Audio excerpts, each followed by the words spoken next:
Lucinta Luna putuskan bakal pindah negara tak tahan terus dihujat. Selebgram kontroversial Lucinta Luna mengaku ia bakal pindah negara usai dirinya tak tahan dihujat.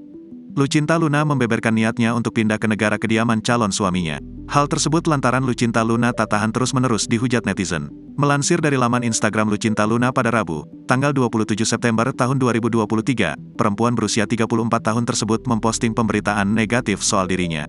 Ia begitu heran mengapa kehamilannya itu dituding hanya settingan semata. Bahkan, Lucinta pun mengatakan bahwa kehamilannya sudah dikutuk. Kenapa sih media-media memedi ini suka bikin geger berita gak bener dah?